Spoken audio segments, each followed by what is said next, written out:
No me canso de sorprenderme cuando hoy volvió a suceder. Tengo muchos años sirviendo al Señor y el mensaje que dio Daniel es como si fuera esta la segunda parte. Eso ha sucedido. Nunca nos ponemos de acuerdo. Yo no soy de los que cree que, oye, tú dices esto y yo digo esto. No, sería como manipular al Espíritu Santo, ¿verdad? Y yo creo que no debe ser así. Entonces, otra vez estoy sorprendido de que el Señor cómo hila todo. Así es que dele gracias junto conmigo. Amén. Señor, muchas gracias por tu palabra que hemos recibido. No cabe duda que tu Espíritu Santo nos está guiando, Señor, en la predicación de tu palabra. Te damos toda la gloria y toda la honra. Te pedimos, Señor, que sobreabundes en palabras para edificar nuestras vidas, Señor. Te lo pedimos en el nombre de Jesús. Amén. Mucho del cristianismo que se predica el día de hoy está muy enfocado en satisfacer los sentidos naturales, como el ver, tocar, sentir, gustar, oír. Y se ha olvidado de lo más importante, que es hacer discípulos, formarlos cristianos obedientes y hacedores de la palabra de Dios. El subjetivismo es una filosofía que tiene que ver con nuestro modo de pensar, con nuestro modo de sentir, de ver las cosas, de gustar, etc. El subjetivismo es un sistema de pensamiento y conductas que le da mucho énfasis al yo pienso. ¿Tú qué piensas de esto? Bueno, yo pienso, dice, no, yo pienso esto. Otros dicen, ¿y tú qué crees respecto a Jesús en esto? No, yo creo esto, yo creo esto. Otros dicen, yo siento esto, me gusta o no me gusta. El subjetivismo le concede mucha importancia a las emociones, a los sentidos puramente naturales, a los sueños. Sueñen grande, dice, sueñen grande. Y solo los que están dormidos sueñan. Y el Señor dice, despiértate tú que duermes. Alguien tiene que estar equivocado ahí. Pero así es, son muchos de los mensajes de hoy. Sueña, le da mucho énfasis a fantasías de la naturaleza humana, a la intuición, la imaginación, el instinto. Sin embargo, en un contraste palpable, el cristianismo es un estilo de vida que rige y gobierna la vida de una persona que se convierte a Cristo y que decide obedecer las normas y las reglas del reino de Dios. Es muy distinto. El cristianismo nos enseña a negarnos a nosotros mismos. ¿Verdad que sí?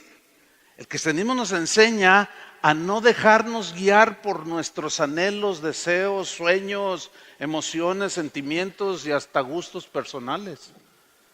El cristianismo no es una religión que enfatice sentir cosas, no, cosas bonitas, ni siquiera el ver milagros, aunque Dios los hace. Tampoco es para halagar el gusto ni el oído de la gente, no. Jesús dijo en Mateo 16:24, les dijo a sus discípulos, si alguno quiere venir en pos de mí, niéguese a sí mismo, tome su cruz y sígame. El niéguese a sí mismo significa que todos los anhelos que yo pueda tener, que tú puedas tener, todos los deseos, sueños, emociones, sentimientos personales, pasan a segundo término. El ver, tocar, sentir y gustar no debe gobernar las vidas de los hijos de Dios. Lo que debe gobernar nuestras vidas es la voluntad de Dios y la obediencia a la palabra de Dios. ¿Cuántos dicen amén? Ese es el cristianismo. El gran problema del cristianismo, sobre todo de este siglo XXI, es precisamente que hay mucho subjetivismo. Se predica un evangelio centrado en los anhelos de la gente, en los deseos. ¿Quiere usted una casa bonita? Pues ¿quién no quiere una casa bonita? Todo el mundo quiere una bonita casa, ¿sí o no? ¿Cuántos quieren un auto nuevo? Todos quisiéramos un auto nuevo. Y se enfoca allí, se predica un evangelio centrado en los anhelos, en los deseos personales. Están muy involucradas las emociones, los sentimientos personales, el ver, tocar, sentir, gustar y ver es lo que se enseña el día de hoy en muchas reuniones cristianas. Las reuniones cristianas, muchas, no todas es obvio, pero en muchos lugares las reuniones están llenas de sentimentalismo, están llenas de un emocionalismo desbordado. Alguno preguntará, pero entonces ¿por qué Dios puso emociones en nosotros? Algún propósito deben tener. Pues el ver, pues ¿qué acaso no es algo maravilloso ver un atardecer en el mar? Es algo bellísimo. El tocar el rostro de un bebé es algo fascinante, ¿a poco no? Es tierno, o sea, los sentimientos que Dios puso en nuestro cuerpo tienen un propósito, pero jamás fueron diseñados por Dios para que por medio de los sentimientos humanos nos relacionáramos con Él. No, es la fe la que nos relaciona con Él. Hay muchas expresiones que se han acuñado dentro del cristianismo. Yo he visto eslogans en iglesias, tienen el nombre y eslogan, como por ejemplo, venga y sienta la presencia de Dios en nuestra iglesia. Venga y vea los milagros de Dios. ¿Y qué si alguien no lo siente? ¿No está Dios? ¿Y qué si no hay un milagro? ¿Tampoco está Dios? La alabanza en muchos lugares está diseñada para que le guste a la gente. Una vez una señora me dijo, ay pastor, no me gustó la alabanza. Yo le dije, qué bueno porque no era para usted. Y he visto muchos cantantes cristianos que diseñan sus cantos, sus conciertos para agradarle a la gente. Y poco se piensa si eso que están haciendo o cantando le está agradando a Dios. Entonces estamos envueltos en todo este subjetivismo. Y bueno, el típico, ¿verdad? Frases típicas como, ¿cuántos no sienten en este momento la presencia de Dios? Levante su mano. Y pues hay algunos que vienen enfermos, otros les duele la cabeza, otros traen un problema económico y ellos dicen, no siento la presencia de Dios. Pasen al frente. Entonces se llena el frente y comienzan a orar por ellos. Y te pegan aquí, te empujan allá, hasta que siente la presencia del Señor. No siento nada. Este está endemoniado, sáquenle el demonio allá y luego me lo traen. No, yo le puedo contar 20,000 historias. Otros dicen cosas como, ¿por qué Dios no me da lo que le pido? Fíjense lo que dicen, yo oro y siento que Dios no me escucha, siento que Dios no me escucha. Otros dicen, yo no veo que Dios haga algo por mí. Yo no veo, fíjate, yo no veo que Dios haga algo a mi favor. Yo no veo. ¿Cómo que yo no veo? Este cristianismo está basado en sentidos naturales, en emociones y por consecuencia, estos cristianos crecen, o mejor dicho, no crecen, permanecen en un estado de inmadurez, son cristianos débiles, desconcertados, porque no ven, no sienten, no tocan. Son cristianos volubles, tienden a la depresión. Y lo más triste es que muchos de ellos terminan abandonando a Cristo. Porque no vieron, no sintieron. Porque ven que otros hasta dan maromas y dicen, mira, yo no siento nada. Dios no me ama, dicen. O sea, una serie de cosas que nada que ver con el cristianismo. Y terminan yéndose abandonando a Cristo simplemente porque no fueron satisfechas sus emociones o sus deseos o sus anhelos. Yo no sé a cuántos de ustedes les predicaron algo así como: si te conviertes, todos tus problemas se van a solucionar. Si te predicaron así, te mintieron, porque se agravan. ¿Cuántos han oído esta expresión que dicen: yo antes de ser cristiano estaba mejor? Porque lo relacionan con: tenía trabajo, tenía mis ahorros, tenía cosas que podía tocar, gustar. Pero cuando se convirtieron, si no se les discipula en la palabra de Dios, ellos siguen con lo sensorial. Y esto termina en inmadurez. Y como hablamos en la mañana, el típico: no me nace hacerlo, no me nace dar, no me nace perdonar, no siento hacer aquello. Algunos dicen: si yo hago lo que no me nace hacer, entonces soy un hipócrita. Y confunden la obediencia con la hipocresía. Volviendo al recibo del teléfono. Usted tiene que pagarlo, ¿verdad? Pero como no le nace, usted es un hipócrita. ¿Verdad que suena ridículo? Una fila de hipócritas pagando el recibo de la renta, la luz, el teléfono. Entonces deducen mal. Como no me nace perdonar, si yo lo hago y digo: yo te perdono, soy un hipócrita. No, hay una confusión entre lo que es la obediencia y la hipocresía. Fíjense que Dios no contempla nuestros sentidos y emociones como los requisitos para obedecerle. No los toma en cuenta. Dios nunca dijo jamás a nadie: si sientes hacerlo, hazlo. No, siempre fue: id, perdonad, obedeced. Dios nunca dijo: obedece hasta que te nazca en tu corazón. Es más, ni siquiera nos pide opinión. Cuando le dijo a Noé: oye Noé, voy a destruir toda esta tierra porque la maldad del ser humano ha subido delante de mi presencia. Pienso inundar este mundo y todos se van a ahogar, pero pienso salvarte a ti, porque eres un hombre de fe. ¿Acaso Dios le dijo: ¿tú qué opinas? ¿Le dijo? No. Le dijo: hazte un arca de tales medidas. Cuando Dios ordena en su palabra, es necio de nuestra parte darle nuestra opinión. Porque es como decirle: Señor, se me hace que te estás equivocando.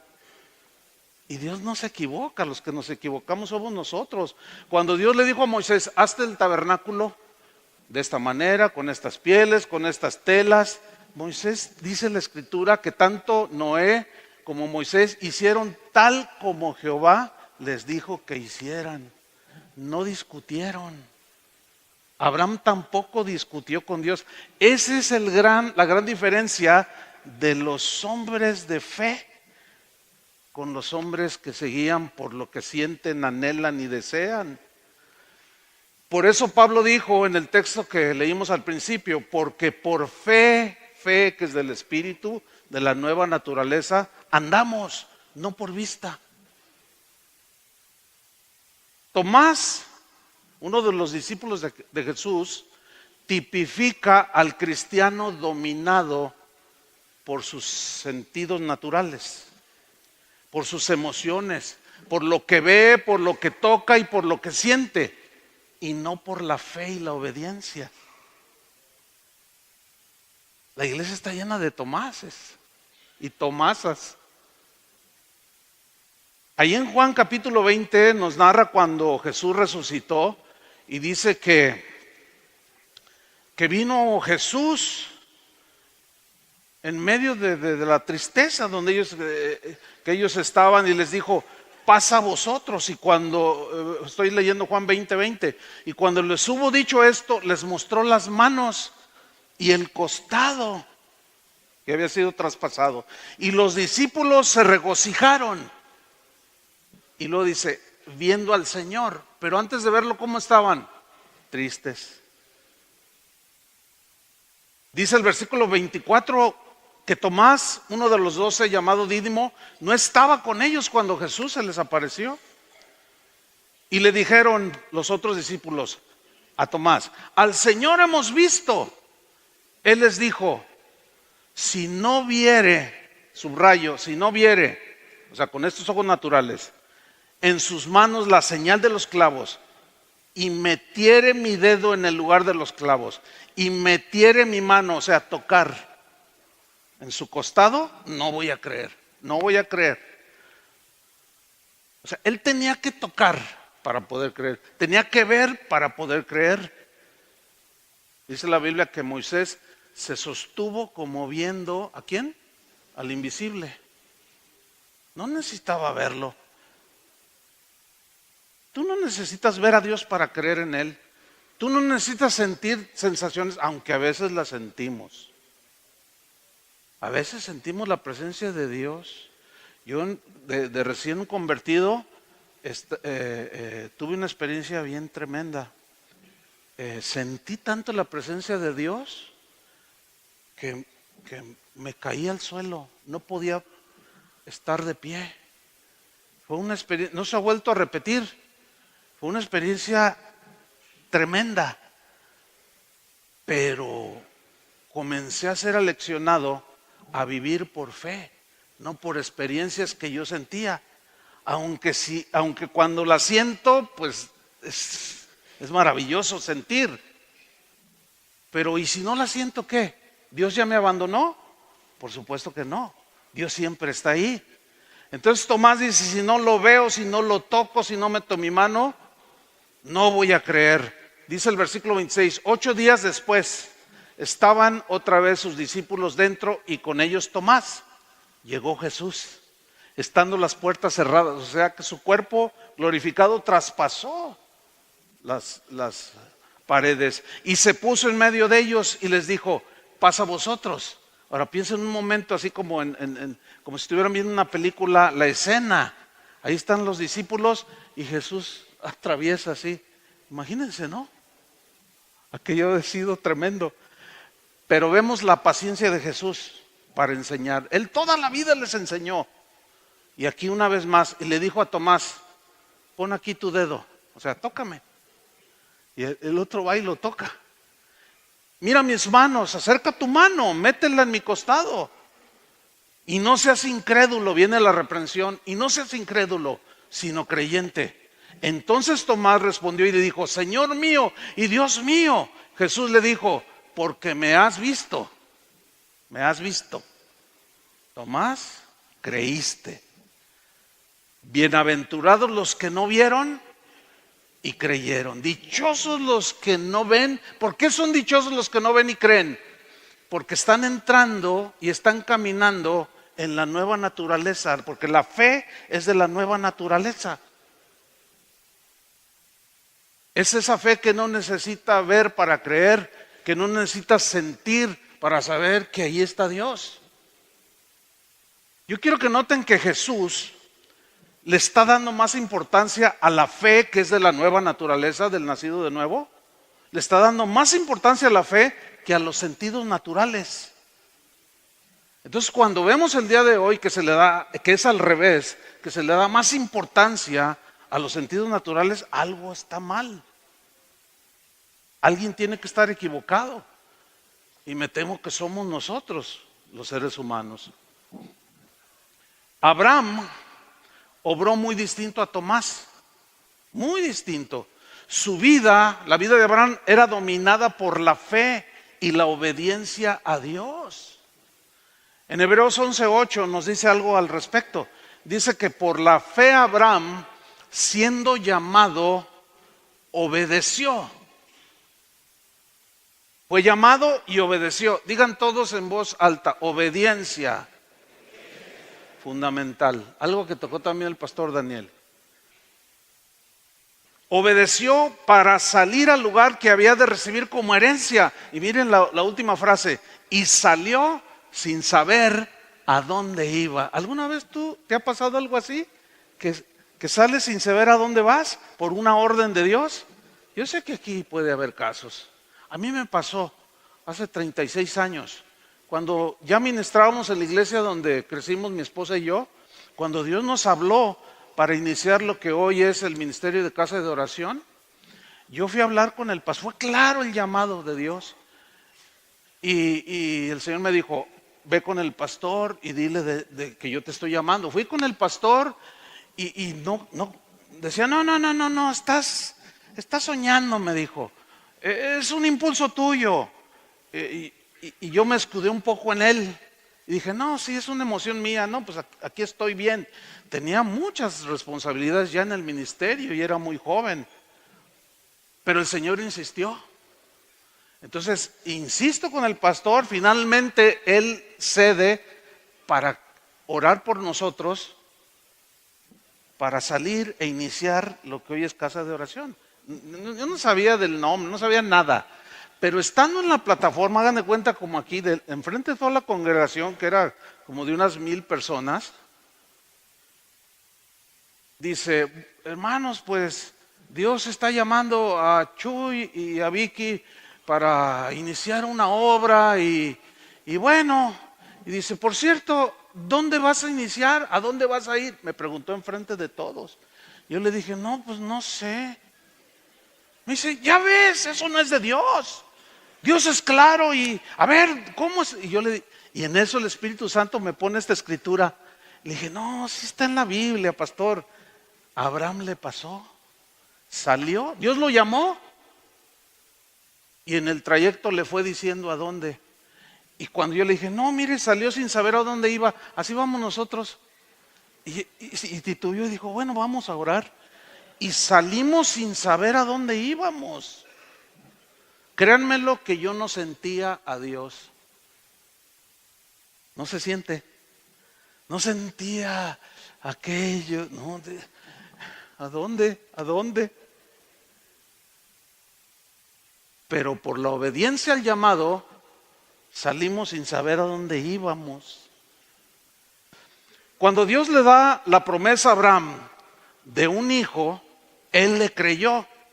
En Romanos 4:18 Pablo toca este punto y dice respecto de Abraham, Romanos 4:18, él, o sea Abraham, creyó en esperanza contra esperanza para llegar a ser padre de muchas gentes. Conforme a lo que se le había dicho, así será tu descendencia. ¿Se acuerdan que le dijo, mira al cielo y observa las estrellas, las puedes contar? Pues no, así será tu descendencia. Y creyó, Abraham le creyó, pero recordemos que él era anciano, su esposa también, y además ella era estéril.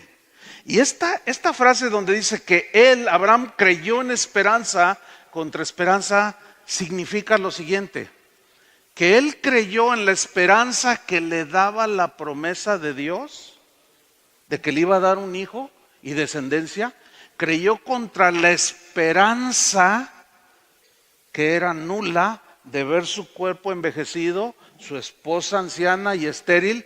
Creyó en la esperanza que Dios le daba contra la esperanza natural. Si él se miraba en los espejos de aquel entonces, pues miraba todo nublado, porque eran de bronce pulido, y se miraba y pues se alcanzaba a ver anciano. Pero él creyó en la esperanza que le daba la promesa de Dios, contra la esperanza de verse todo anciano. Versículo 19, y no se debilitó en la fe al considerar su cuerpo, o sea, al mirarse en lo natural, ver lo natural, que estaba ya como muerto, siendo de casi 100 años, o la esterilidad de la matriz de Sara. O sea, sus ojos miraban una cosa y Dios le había dicho otra cosa. ¿Qué es lo que decía Daniel? Que la fe muchas veces va en contra de la razón. O sea, parece irrazonable lo que Dios a veces dice que hagamos, o en fin. Y dice que no se debilitó en la fe. No, dice en el versículo 20, tampoco dudó. Eso es extraordinario. Tampoco dudó. por incredulidad de la promesa de Dios, sino que se fortaleció en fe. ¿Cómo se fortaleció? Dando gloria a Dios. Una traducción dice alabando a Dios. O sea, miraba a su esposa y mejor levantaba las manos y alababa a Dios. Se miraba en el espejo porque lo que sus ojos naturales veían era contrario a toda razón o a toda lógica humana. Dice el versículo 21, plenamente convencido. Solo la nueva naturaleza tiene esa capacidad de estar plenamente convencido de que Dios te habló, de que Dios te dijo, de que Dios está tratando contigo. Y así Abraham plenamente convencido de que era también Dios poderoso para hacer todo lo que había prometido.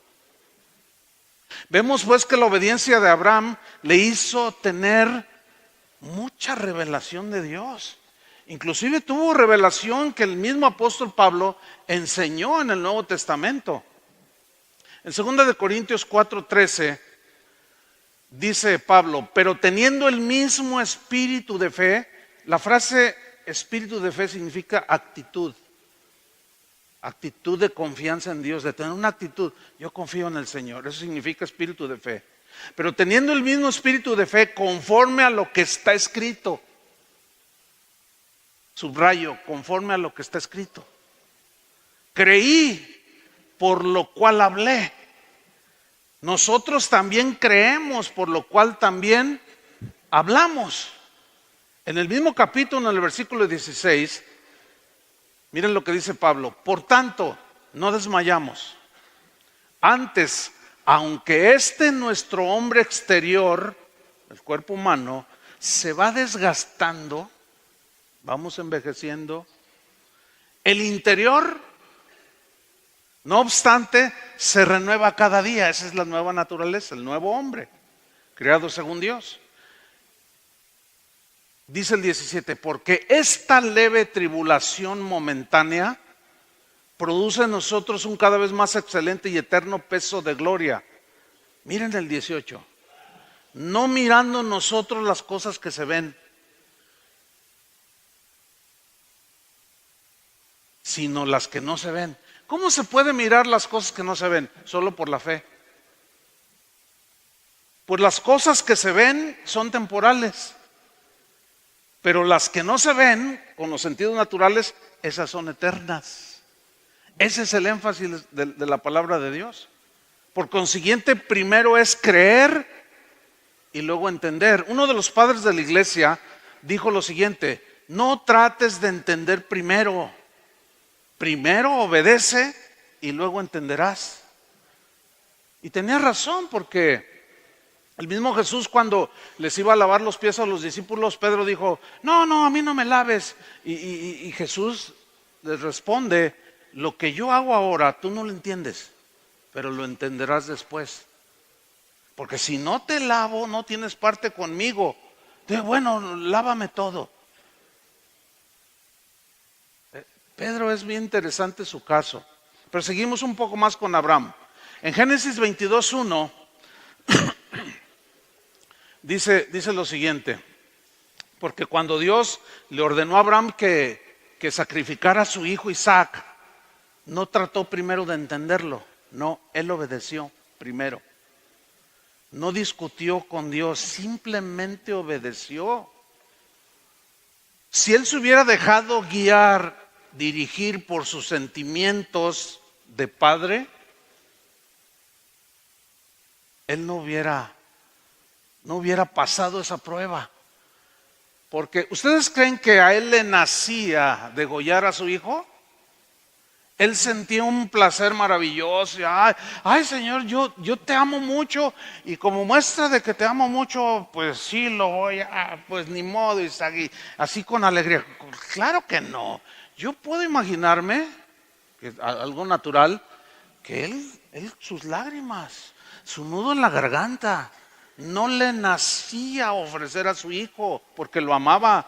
Y todavía le dijo a Abraham, toma a tu hijo, a tu único, a quien amas, y ofrécelo. Y cuando lo toma y agarra el asno y van de camino, Isaac, que era un jovencito, le dice, papá, ¿dónde está aquí está la leña, aquí está todo, pero ¿dónde está el cordero? Y Abraham, yo me lo imagino no dándole la cara a él, sino respondiéndole de espaldas. Así yo lo imagino, porque sus ojos quizás tenían lágrimas. No te preocupes, Dios proveerá, Dios proveerá. ¿Te imaginas cuando va subiendo al monte? Él no sentía la presencia de Dios. Yo no sentía un gozo cuando el Señor me dijo, tú vas a pagar el funeral de aquel que te pega duro. Y si Dios me hubiera dicho, ¿qué opinas? Yo hubiera dicho, no, ¿cómo? No le doy nada, ni un centavo, no merece nada. Pero Dios no pide la opinión, Dios ordena. Por eso son mandamientos, no son sugerencias, son mandamientos. Y notan que no toma en cuenta si te sientes bien o te sientes mal, si te parece o no te parece, porque eso es de la naturaleza puramente humana. Entonces en Génesis 22:1 dice que aconteció después de estas cosas, que probó Dios a Abraham y le dijo, Abraham, y él respondió, heme aquí. Y dijo, toma ahora tu hijo, tu único Isaac, a quien amas, y vete a tierra de Moriah y ofrécelo allí en holocausto sobre uno de los montes que yo te diré. Y ahí va Abraham. Lo probó hasta el límite, dice en el versículo 10, que pone a Isaac ahí en el altar y extendió a Abraham su mano y tomó el cuchillo para degollar a su hijo. Otra vez, vamos a hacer la comparación. ¿Ustedes creen que él sentía alegría? ¿Ustedes creen que él sentía la presencia de Dios? Créanme lo que no. ¿Ustedes creen que ese hombre que compuso el himno que cantamos la primera noche, que perdió a sus 4 hijas, ¿ustedes creen que él sentía la presencia de Dios cuando le dieron la noticia? Por supuesto que no, y lloró y amargamente, pero por la fe lo ubicó con Dios. Por eso es que los sentimientos que aunque están allí, Dios los puso, esos tenemos que dejarlos en segundo término y meternos a la obediencia, porque si no se pueden desbordar los sentimientos. Y por eso hay mucho desorden el día de hoy. Y esto ha provocado mucha inmadurez en muchos cristianos. Por eso es que tenemos que aprender a andar cada día en la nueva naturaleza, que es de fe. Entonces él está allí a punto de degollar a su hijo. Entonces el ángel de Jehová le dio voces desde el cielo y dijo, Abraham, Abraham. Y él respondió, heme aquí.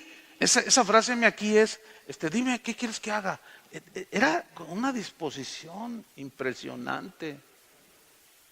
Y dijo, no extiendas tu mano sobre el muchacho, ni le hagas nada, porque ya conozco que temes a Dios. Claro que Dios ya lo sabía, pero lo estaba probando Abraham.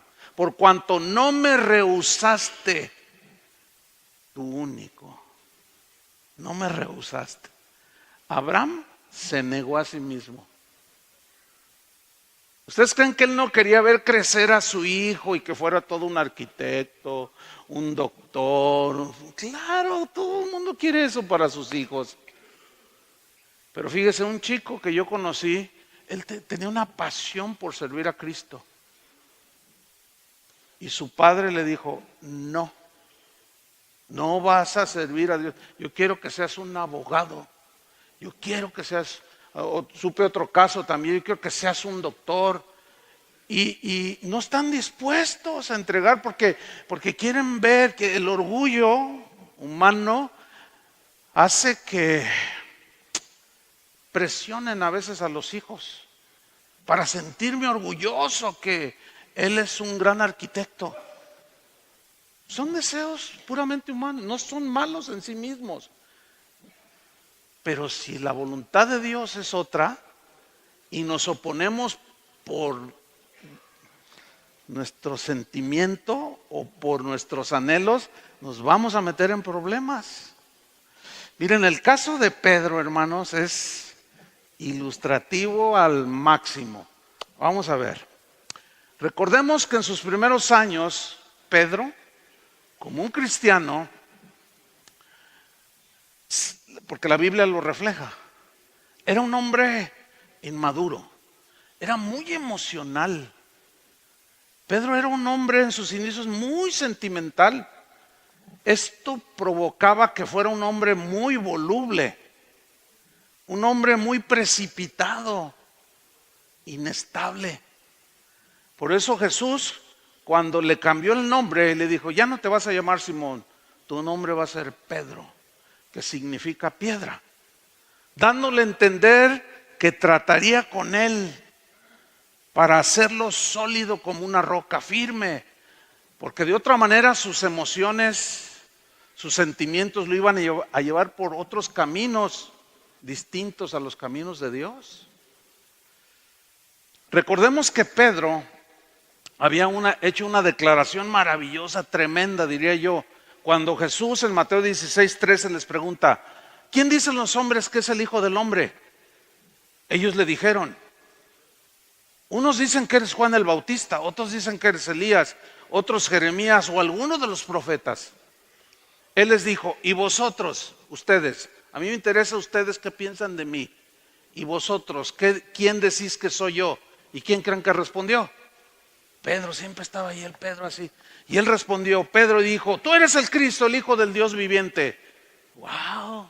El mismo Jesús le responde: bienaventurado eres, Pedro. Bueno, allí fíjate lo que le dice en el texto en el 17. Bienaventurado eres Simón, hijo de Jonás. Previamente le había dicho: tú eres Pedro. Pero aquí le dice Simón. Él ya sabía, Jesús ya sabía lo que iba a suceder.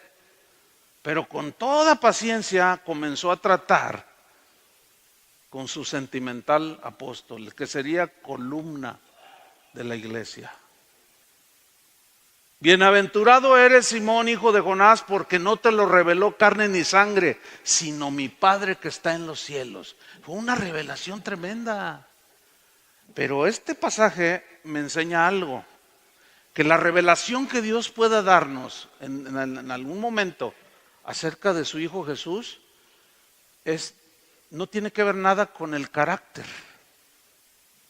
Porque aquí todavía Pedro era sentimental, voluble, débil, aunque por lo que se ve en el Evangelio se proyecta un hombre así rudo, ¿no? Pescador, imagínate un hombre fuerte, porque las redes pesan y se requiere fuerza física y las barcas eran de remos y en fin. Jesús con toda paciencia sigue tratando con su apóstol.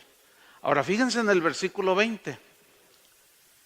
Dice: entonces mandó a sus discípulos que a nadie dijesen que él era Jesús el Cristo. Y miren el 21, síganme con atención. Dice: desde entonces, ese momento, el pasaje es continuo ahí, no hay una separación, es continuo, ¿sí? Desde entonces comenzó Jesús a declarar a sus discípulos que le era necesario ir a Jerusalén y padecer mucho de los ancianos y de los principales sacerdotes y de los escribas, y ser muerto y resucitar al tercer día. Comenzó a enseñarles, a decirles: me van a matar, me van a escarnecer, me van a hacer esto, me van a hacer lo otro. Y fíjate la reacción de Pedro, versículo 22. Entonces Pedro, tomándolo aparte, la idea es que lo tomó así, aparte, comenzó a reconvenirle. Esta palabra, algunas versiones lo traen un poco más entender, pero reconvenir, la etimología, la palabra que se traduce por reconvenir, epitimao, tiene la idea o significa corregir a alguien desaprobando lo que ha dicho. ¿Te imaginas a Pedro corrigiendo a Jesús? Desaprobando lo que había dicho. También se puede traducir como censurar, amonestar, mandar y reprender. ¿Te imaginas a Pedro reprendiendo a Jesús? ¿Qué te pasa, Jesús? ¿Cómo se te ocurre decir esas cosas? ¿Se puede imaginar esa escena? A Jesús regañado por el discípulo. El maestro reprendido por el discípulo. ¿Cuántas veces nosotros nos pasa lo mismo? De seguro nos ha pasado. El Señor haciendo cosas. Señor, ¿pero por qué haces esto? ¿Por qué hiciste esto? Y lo empezamos a regañar, a reconvenir. ¿Por qué? Porque en nuestras emociones nos están arrastrando y cometemos muchos errores. Entonces lo censura, lo reprende, lo corrige y le dice: Señor, ten compasión de ti, en ninguna manera esto te acontezca. Ahora aquí hay algo interesante, porque la frase ten compasión de ti, en el griego se lee: Dios no lo quiera, lejos de ti tal pensamiento. O sea, ¿cómo se te ocurre decir que vas a morir? Y menos de la manera en que dijiste que vas a morir. ¿Cómo se te ocurre? Vemos ahí cómo las emociones le están ganando al futuro columna de la iglesia. Pero en ese momento sus emociones, sus sentimientos prevalecían. Él estaba aprendiendo a vivir en la nueva naturaleza. De tal manera que se atrevió a llamarle la atención al Señor. Le dijo: en ninguna manera. Esta fue una expresión netamente emocional. Pedro era bien intencionado, pero estaba equivocado. ¿Sí o no? Sin duda que Pedro amaba profundamente al Señor. No cabe la menor duda de que lo amaba y que tenía en mente su mejor deseo para él, porque lo amaba. A quienes amamos nosotros siempre deseamos lo mejor, ¿sí o no? Pues sin duda que Pedro, pues cómo ver morir al que tanto amaba, dijo no. Sin embargo, sus sentimientos, aunque eran sinceros, no le permitían ver la importancia de la muerte de Cristo en la cruz. Sus sentimientos estaban nublando el hecho histórico que cambió la historia del ser humano. Porque estaban sus sentimientos tan a flor de piel, toda su vida viviendo en este cuerpo y en su naturaleza caída, estaba aprendiendo. Pedro sin duda tenía una idea equivocada acerca del Mesías. Y mucho de esa culpa de una idea equivocada del Mesías la tenían los rabinos de ese tiempo, que hablaban de un Mesías como el que se predica hoy, que te quiere hacer rico. Cristo murió en la cruz para hacerte rico. Dicen, ¿qué es? Eso raya en blasfemia. Una idea equivocada que tenía del Mesías, y su inmadurez le impedía ver a su maestro sufrir tal muerte. Era totalmente inaceptable en la mente de Pedro. No le podía entrar en su mente natural. ¿Por qué? Porque sus sentimientos, sus emociones se exacerbaron tanto que le nublaron lo espiritual. Su sentir era lógico, era comprensible, era humano simplemente, pero estaba centrado solamente en sus sentidos humanos. Según Pedro, Jesús no debía padecer ni morir en una cruz. No, ni se te ocurra. ¿Cómo dices tú semejante cosa? Ahora viene una pregunta aquí. ¿Qué le hizo pensar a Pedro que Jesús no debía sufrir y morir en una cruz? ¿Qué le hizo pensar? Sus emociones, sus sentimientos. Sus emociones y sentimientos lo estaban traicionando, lo estaban desviando. ¿Se están dando cuenta de la importancia de aprender a vivir en la nueva naturaleza? Esto es algo irónico. Pedro tratando de que Jesús no obedeciera la voluntad del Padre, la cual era morir en una cruz por toda la humanidad. ¿Que acaso Pedro no entendió lo que significaba el Cordero de Dios? ¿Cuántas veces no escuchó del Cordero de Dios? El Mesías. ¿Cuántas veces en la sinagoga a la que asistía no escuchó Isaías 53? Y muchos sí lo asociaban, que el Mesías debía morir así. Pero por la distorsión del mensaje de los rabinos de ese tiempo, que esperaban un Mesías que nos libre de la esclavitud y de la opresión de Roma y que les dé su merecido y Él va a venir y a todos los va a poner en su lugar. Ese no era el propósito de la venida del Mesías. A veces nos pasa algo semejante. Oímos la palabra de Dios, al menos a mí me pasa, me sigue sucediendo, porque acuérdense que Pablo hablaba de una lucha en la mente. Sí, hay una guerra de argumentos, de pensamientos que se contraponen. El espíritu, el hombre interior que se deleita en la ley de Dios, ahí hay mucho almacenado ya de lo que hemos oído de la palabra, pero seguimos en este cuerpo que todavía tiene sensaciones.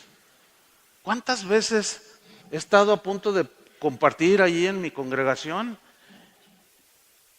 Y si alguien me preguntara, ¿qué quisieras estar haciendo ahorita? Irme a mi casa y dormirme. Estoy muy cansado, me duele la cabeza. Puede ser que alguien lo haga, pero al paso del tiempo y con estos principios, aunque esté como esté, tengo que estar allí. Soy el pastor. Yo puedo excusarme y decirle a otro, hay muchos predicadores ahí y muy buenos. Y yo puedo decir, predica tú y yo irme a mi casa. Pero no. ¿Por qué? Pues porque el Señor me dio un mensaje. Y Dios, ¿no te duele la cabeza? No me pregunta. El asunto es que en la obediencia, cuando tú das el paso de obediencia, es cuando Dios obra. Cuando das el paso de fe y de obediencia es cuando Dios obra. Los israelitas que llevaban el arca, cuando estaban frente al río Jordán, ahí estaba. Y Dios le dijo a José, dile a los levitas que den el paso. Mientras que estaban allí parados no pasaba nada. Tenían que dar el paso de fe, ¿se imaginan? Dar el paso de fe, eran los primeros para que los otros pasaran. Mientras no das el paso de fe, Dios se detiene también, porque está probando nuestra fe, como decía Daniel. Y aquí vemos esto irónico, a Pedro tratando de que Jesús no obedeciera. Eso es algo tremendo. Las emociones y sentimientos de Pedro lo llevaron a tratar de evitar que se realizara el último pacto entre Dios y los hombres. Ese pacto debía ser sellado con sangre. Pedro era sincero, pero estaba equivocado. ¿Cuántas veces, sin que haya una intención de querer ser más buenos que Dios, nos ponemos en el lugar de Dios?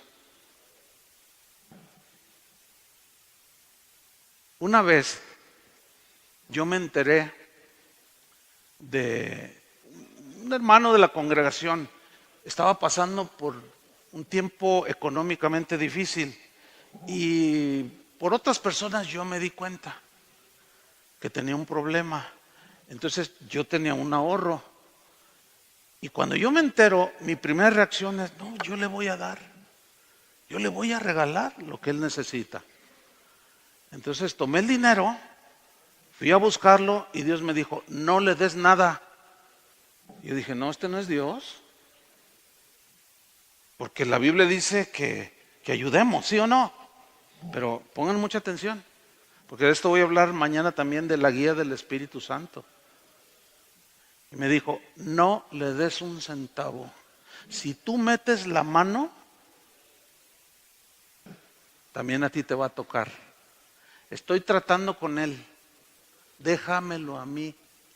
Señor, pero tú mismo dices en tu palabra. Sí, pero también digo.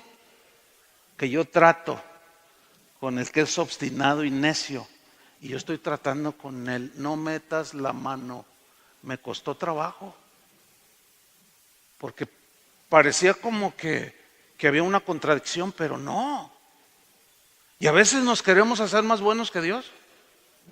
Pablo dijo a los corintios, yo no les escribí que no se junten con los fornicarios ni los borrachos de este mundo. Ustedes se entendieron mal. Más bien yo les escribí y les dije que no se juntaran con ninguno que llamándose hermano fuere borracho, adúltero, etcétera. Con el tal ni aun comáis. Eso dijo el Señor, ¿sí o no? ¿Y qué hacemos nosotros? Comemos con ellos. No, entonces ¿dónde está el amor? Y confundimos todo. Porque a veces como el corazón está siendo transformado, pero tiene que ser moldeado y ubicar lo espiritual en lo espiritual, como dijo Pablo también a los corintios. Que el espiritual juzga todas las cosas y pone todo en el casillero correcto. ¿Me estoy explicando? Si no hay cruz, no hay perdón de pecados.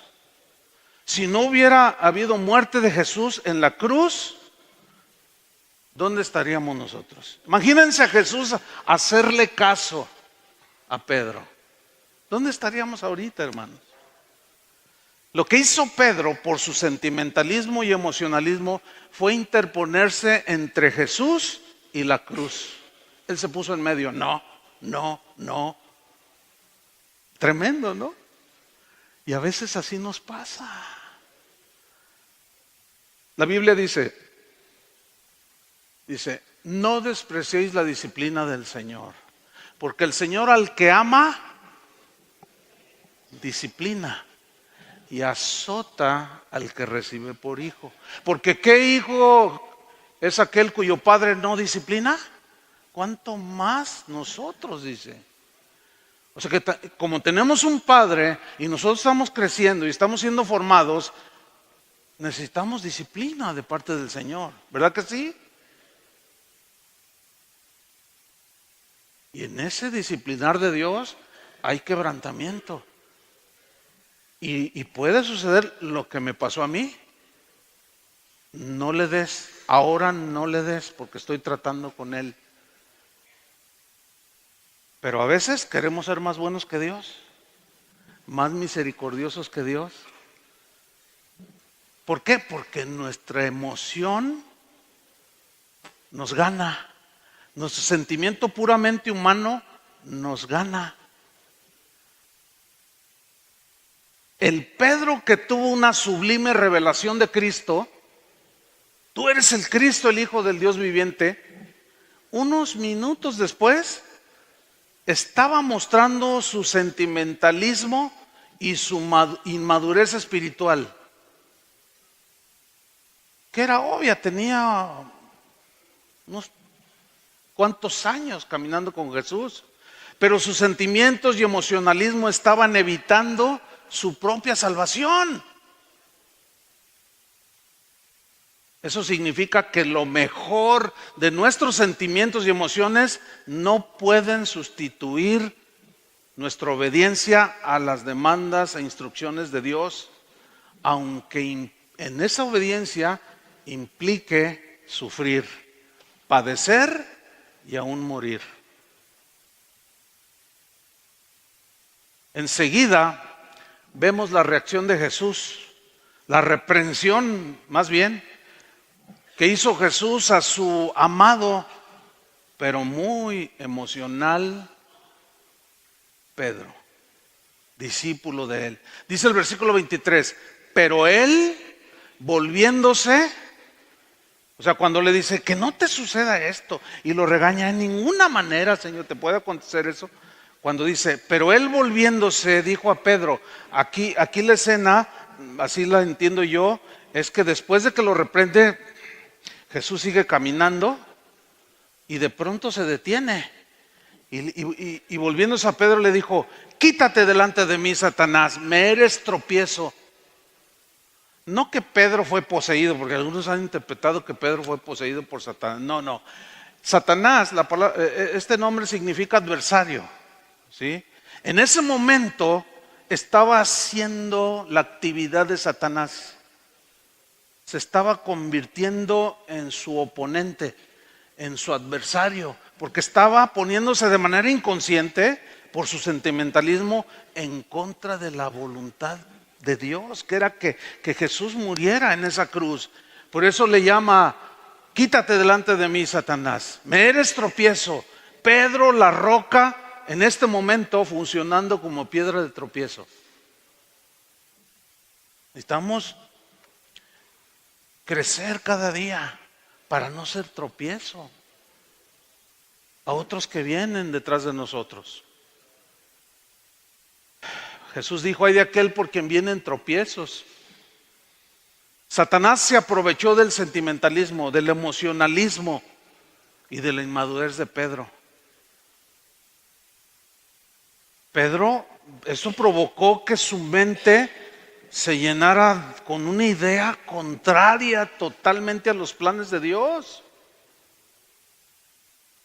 Y vean lo que Jesús le dice en el versículo 23, en la segunda parte, cuando le dice: quítate delante de mí, Satanás, me eres tropiezo. Y Jesús le dice: porque no pones la mira en las cosas de Dios,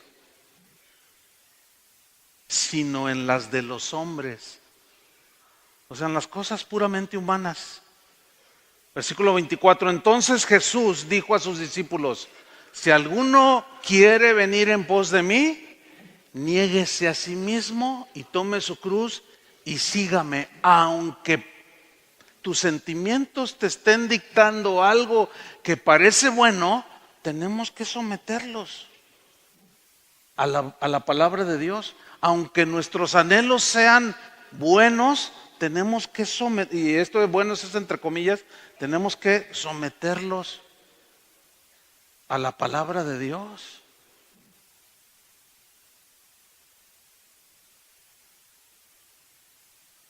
¿Qué experiencia la de Pedro? Aquí está en un momento, tenía una revelación tremenda y unos minutos después pierde el control por su amor a Jesús. Pero era un amor emocional. Algunos padres no llaman la atención a sus hijos. Ay, no, es que lo quiero tanto y es que no, yo no, pobrecito. Bueno, ahí ya te estás poniendo por tu sentimiento de madre o de padre, te estás oponiendo a la instrucción de la Biblia, que dice que hay que formar a los hijos y que les repitamos la palabra de Dios y que los amonestemos en el Señor. Así dice, ¿no? Puedo poner un sinfín de ejemplos, pero esa experiencia de Pedro sin duda que lo hizo crecer, pero todavía al final de la vida de Jesús, cuando lo apresaron, ¿se acuerdan? Lo apresan y ¿qué hace Pedro? Saca una espada. Otra vez se dejó llevar por sus emociones puramente humanas y sacó una espada y se fue sobre uno de los que venían ahí, llamado Malco, y le tiró con la espada. Y dice la escritura que le cortó una oreja. Pero si somos objetivos, ¿ustedes creen que le quería cortar la oreja? No, lo quería partir a la mitad. Es obvio que cuando Pedro tira con la espada, aquel hombre pues se esquivó, por eso le cortó la oreja. Pero él no le quería cortar la oreja, él quería partirlo a la mitad. Él le tiró a matar. Otra vez, aún al final de la vida de Jesús, vemos a ese Pedro tan impulsivo. Y otra vez Jesús lo reprende. Pedro, guarda esa espada, guárdala. ¿Que acaso no puedo yo traer legiones de ángeles a que me defiendan? O sea, él defendiendo a Jesús, imagínate nomás, defendiendo a Jesús. Dice, además, el que a hierro mata, a hierro muere. O sea, te van a apresar y te van a ejecutar por una tontería, por dejarte llevar por tus emociones. Pablo le dijo a Timoteo, Dios no nos ha dado un espíritu de cobardía, sino de poder, de amor y de dominio propio. Muchos han malinterpretado ese texto y dicen, Dios nos ha dado un espíritu de poder, y lo aplican a los milagros. No, si leemos bien el contexto, ahorita no hay tiempo. Se refiere al poder que ahora nos ha dado una nueva naturaleza a controlar nuestras emociones. A dominar, a tener templanza. En muchas áreas se requiere la templanza. Y hasta el último día que Jesús estuvo en esta tierra, siguió tratando con su discípulo. Pasaron los años, Jesús se va. Y en sus cartas de Pedro ya lo vemos diferente. Ahora él escribe cosas como, él nos dejó ejemplo para que sigamos sus pisadas. Quien cuando le maldecían no respondía. Encomendaba la causa al que juzga justamente. Totalmente otro hombre. Pero en la carta a los Gálatas vemos que de pronto le volvía a salir porque empezó a simular. Y Pablo dijo, no, ese comportamiento es voluble. Y dice que lo reprendió delante de todos porque no era aprobada su conducta, porque simulaba, quería quedar bien con los judíos y luego con los gentiles, y allí, que es una actitud de muchos el día de hoy, y es desaprobada por Dios. Tenemos que afirmar nuestros pensamientos, nuestros sentimientos, pero tiene que ver con el trato de Dios y el caminar en una nueva naturaleza. Termino con esto. El cristiano que crece y madura espiritualmente es aquel que es un hacedor de la palabra, porque lo que nos va haciendo es obedecer la palabra, porque el oidor no crece. Este tipo de cristiano que solo oye y no hace, dice Santiago, que se engaña a sí mismo. No sucede nada. Necesitamos de caminar hacia la madurez para no dejarnos, que seamos guiados por el Espíritu Santo y no tanto por nuestros deseos puramente humanos. Llevar nuestra cruz significa negar nuestros propios anhelos, intenciones, deseos, etc.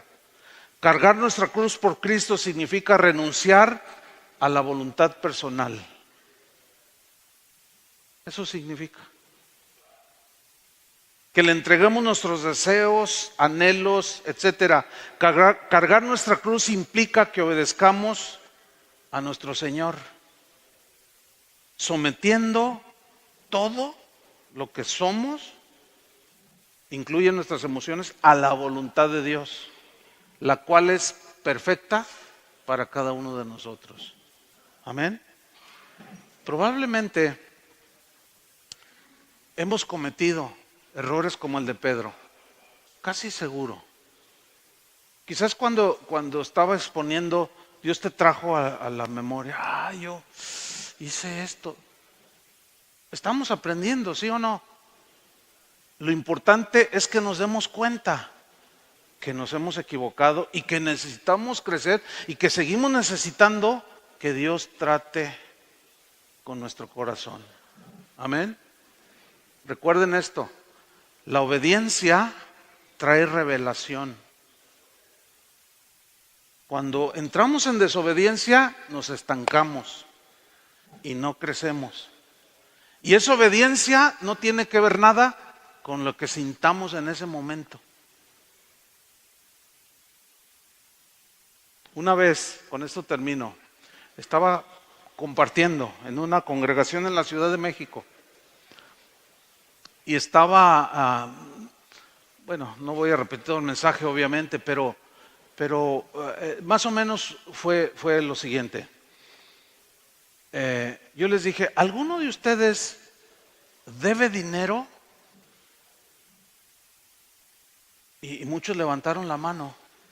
Entonces yo le pregunté a una señora, ¿usted cuánto debe? Y yo se lo voy a poner más o menos en euros. Dijo, debo 40,000. Yo dije, ay, está bien endeudada. Y luego otros tenían la mano levantada. ¿Y usted? Otro dijo, 100,000 euros debo. Estoy muy endeudado. Y otro dijo 50. Y otro 100. Entonces yo les dije, ¿qué les parecería que a quien ustedes le deben les dijera, te perdono la deuda? Y todos, pues, ¿te imaginas? ¿Te imaginas la señora que debía 40,000 euros? Ay, sería maravilloso. Pero luego les digo, ¿a cuántos de ustedes les deben? ¿A alguien le deben? Y uno levantó la mano y dijo, a mí me deben 150,000 euros. O sea, yo estoy haciendo rápido la conversión, ¿no? De pesos a euros. A mí me deben 150,000 euros, dijo una señora. Y yo, pues le deben bastante. ¿Y usted cuánto? No, pues que 30,000. A mí 10, dijo uno. Y estoy en eso, haciendo un poco dinámica la enseñanza, y el Señor me dice, a los que les deben, diles que perdonen la deuda. No, Señor, no, ¿cómo? Van a decir ¿qué van a decir? Diles. Sí, o sea, no sentía nada agradable decirles una cosa así, pero se las tuve que decir y yo les dije así. A usted que le deben 150,000 euros, ¿usted se atrevería a perdonar esa deuda? Y se quedó así. Fíjate cómo los sentimientos estaban allí. Los que estaban endeudados, ay, qué hermoso, ¿verdad? Que me perdonaron. Y a los que les debían, pues también los sentimientos, no, ¿cómo perdonar semejante cosa? Pero luego, una señora dijo, se levantó por allá y dijo, yo perdono los 80,000 euros que me debe mi yerno. Dijo, ¿de verdad? Dice, sí, yo lo perdono porque estoy cansada de estar teniendo amargura contra él. No me ha pagado una casa que le vendí. Y quiero estar en paz, dice. No tengo paz con Dios porque la amargura, y yo se lo perdono. Y empezó a llorar la mujer. Ahí había sentimientos. Pero si ustedes se fijan, está relacionado con algo que estaba moviendo el Espíritu Santo en ese momento. Mira, otros, un señor corrió así, yo estaba como en este lugar, y corrió y me dijo, acérquese, pastor. Yo le dije, ¿qué pasó? Y me dice, es que cuando yo llegué, yo traigo un auto, un Volkswagen del año, dijo. Y cuando entré, Dios me dijo, regálaselo a ese hombre, a un pastor. Dice, ¿cómo que se lo regales si apenas me lo diste? Es que te lo di, no para ti. Lo puse en tus manos para que se lo dieras a él. Entonces le digo, ¿y? Dice, pues, ¿qué te dijo Dios? Pues que se lo diera. ¿Qué vas a hacer? Y que saca las llaves. La gente no se estaba dando cuenta y va con él y se las entrega y el pastor casi se desmaya. Aquello fue una cosa extraordinaria y el Espíritu Santo cayó de una manera impresionante, hermanos. Jamás se me olvidará. Había un silencio, pero realmente denso. Era una presencia de Dios tremenda y que me habla el Señor y me dice, pues sí, es bueno perdonar la deuda, pero a ti también te deben. Y yo dentro de mí dije, me pillaste, Señor. Bueno, yo a veces ustedes bromean con el Señor. yo a veces así hago. Y dentro de mí le dije, Señor, sí, había un hermano, un pastor, que me debía 10,000 euros de una necesidad que él tuvo y Dios me dijo que se los prestara. Yo se los presté, pero había pasado el tiempo y no me pagaba, pero yo tampoco se los cobraba. Cuando nos encontrábamos en algún lugar, su esposa siempre decía, ya te vamos a pagar, pastor, ya te vamos a pagar, Chuy. No, está bien, no hay ningún problema. Pero en ese momento me dice, tú también perdona esa deuda. Y yo me quedé, hagan de cuenta como si fuera en este momento. Entonces yo me quedé así, pero quizá pasaron, no sé, 5 minutos, no sé, yo estaba hablando con Dios, Señor, no, ok, no, está bien, lo voy a hacer. Y cuando levanto, todos me estaban mirando. Y yo les dije, bueno, es que a mí también me debían y Dios también me dijo que yo perdonara. Y todos empezaron a aplaudir y todos se pusieron bien contentos, pero yo no estaba contento porque yo tenía planes para ese dinero. Yo quería comprarle una furgoneta para mi esposa y con eso ajustaba para una nueva. Pero en ese diálogo que yo estuve en esos minutos, yo le dije, ok, Señor, fíjate. Le dije, está bien, si me lo encuentro, yo hablo con él y le perdono la deuda. Yo estaba en la Ciudad de México, yo vivo en Guadalajara. Yo había llegado a predicar esa noche del aeropuerto y de ahí me llevaron y no había llegado al hotel. Y cuando me llevan a un hotel, cuando voy entrando, ¿quién creen que iba saliendo? No me dio gusto, no me nació, no sentía la presencia de Dios. Pero cuando lo vi, dije, lo perdono, lo perdono, dije. Y cuando me lo encuentro, lo primero que me dijo su esposa, me abrazó. Hola, Chuy, ¿cómo estás? Ya te vamos a pagar. Entonces le dije, no, vengan para acá. Le dije, ¿saben? No me deben nada. Él decía, ¿de verdad? Sí, les perdono la deuda. Ay, hermano Chuy, Dios te bendiga, me dijo. Ella decía, ay, Chuy, qué bien. Yo no estaba muy contento. Mis planes se vinieron abajo, entre comillas. Pero decidí obedecer, independientemente de lo que yo sintiera.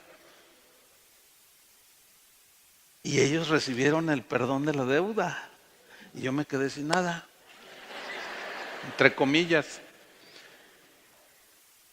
No pasó mucho, un mes. Yo no sé ni cómo.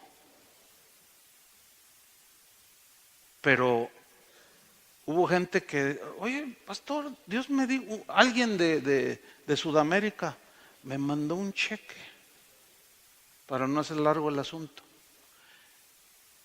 Y no quiero que se malinterprete que estoy enfatizando lo material, estoy enfatizando la obediencia. ¿Sí? Le compré una muchísimo mejor que la que yo pensaba. Y Dios me habló claramente, me dijo, te estaba probando, porque no nomás es predicar, también tienes que vivir lo que predicas. Porque a veces los predicadores pensamos que somos, no sé, como los diputados allá en México que hacen leyes y todo, o los senadores y ellos no las observan. No, tú también entras, todos entramos en esto. Amén, hermanos. Entonces, en la obediencia está la bendición, aunque sientas o no sientas. Amén.